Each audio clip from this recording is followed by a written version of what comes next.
All right, so I'm here to talk about something that kind of sucks to talk about. And I've almost done this before, and I always decide not to, because even though my current business model is not as client-facing as it was when I owned a traditional practice, there are still risks to me talking about this in the way that I'm going to do it. But I finally have myself kind of ready to. And, you know, this problem gets worse every year that I'm in this field. And quite honestly, at this point, not a day goes by where I'm not dealing with this problem, or at least seeing this problem. So I think it's time to finally address it. So the problem that I'm talking about is when displeased clients take their complaints to Facebook. It's the community chatter page, the homesteading page, backyard goat page, whatever it is. And just before I really get into this, I just want to be clear. If your vet makes a mistake, you do have a right to be upset. You have a right to complain. And you need to trust your gut and advocate for your animal if something doesn't seem right. All of those things are true. But do you all, like, not think that we are on Facebook? Like, we are people with eyeballs. We join the same pages that you do because we have the same passions and interests. You know, we are there too. And I guess what I'm wondering is, do you think you're just magically protected from us seeing this kind of stuff on Facebook? Or is it that you just don't care? If I had $1 for every time I saw a snippy post on Facebook from a client directed towards a colleague of mine, I probably could have paid off my student loans by now. Here's the thing. Unless you have called your vet and you've hashed this conversation out with them, you should not be airing it out on Facebook.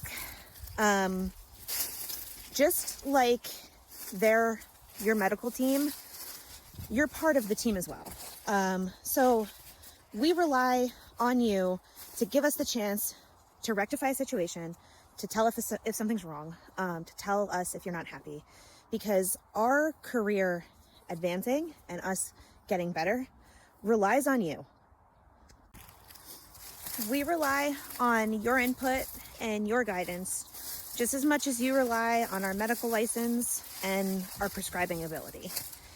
And, you know, the other thing is, I mean, we all read this stuff. Like, I read this stuff. I know my fellow vets read this stuff. If I'm ever in a position to pick up new clients, you can bet that I know who I'm not picking up the phone for, because I would be a fool to assume that I'm going to get more grace and understanding from you than what you gave to your previous vet. But, okay, I've digressed, and here's what I'm really here to say. There's a shortage of livestock vets, right? And the reasons why are very related to this problem. But what you may not realize is a lot of us do not get the kind of experience that we need with these species before we leave school. Like, I had to fight tooth and nail for any sort of bovine contact, but if I had to work up another sport horse lameness or fix another dog knee, I could just throw up. So, unfortunately, it might be that the first time we're ever seeing sheep and goat cases is when we're out in practice and it's on your farm. If you want a practitioner to get good at sheep and goat medicine, unfortunately, that's going to come at a price. And that price is going to be failure on our end. That price is going to come as misdiagnoses, negative surgical exploratories, and mortalities.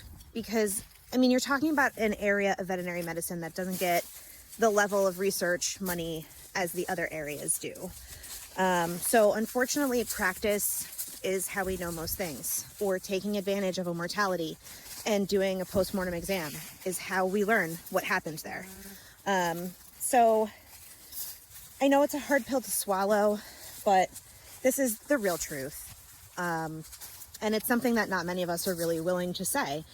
But if you want an experienced livestock vet in your area, I think your first step is trying to understand who the mixed animal practitioner is. The mixed animal practitioner is an associate who's probably not the owner. They're probably working for somebody else, and they're seeing dogs, cats, cows, horses, goats, pet pigs, hamsters, whatever.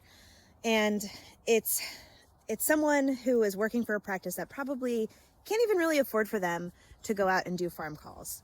Because a mixed animal vet is probably producing thousands of dollars an hour inside of the building, But when they leave for farm calls, they're gone for several hours, they come back with a few $100.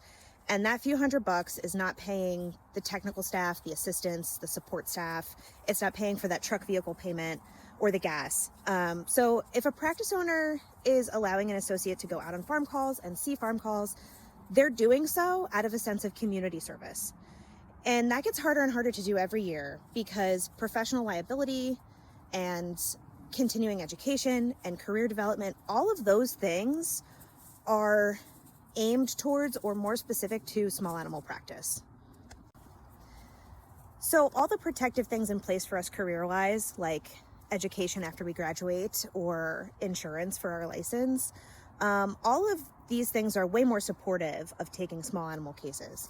So if you want a practice to continue justifying farm calls for an associate, then what they need from clients to do that is a team-oriented approach and not a blame-oriented approach. Yes, in general, there's a shortage of all types of veterinarians, but in large animal medicine, what we know and what we have found is that most of us leave the field in under 5 years. Large animal medicine, it's hard on your body, the clinic is warm, and it's an uphill battle if the clients are unforgiving or when your student debt comes calling and the choice is making 50 grand a year or 100. And as a farmer, I pinch every penny. So I totally get, I cannot afford to overspend on an animal and have it come up being a loss. This farm does not operate unless it minimizes its expenses and maximizes its income. So I completely get it. But as a veterinarian that's just clinging to this dying field from the tips of my claws, every passing year I see more of my colleagues leave the field. I see less of my students and interns actually choose to go into it. And I just see clients taking to Facebook to complain. So the farm vet is a dying breed, and if that's what you really want, you have to understand that there are so many obstacles in the way of that happening. But you need to try to make it so that you're not one of those obstacles. So you can't have it both ways, right? Like you can't complain that there's a shortage of vets that see livestock, or the ones that see livestock aren't experienced enough for your liking, but at the same time, make it an inhospitable dialogue for them to learn. And I've always loved my clients, and I always want things to be a team effort. And I ask for their understanding, and I give them mine.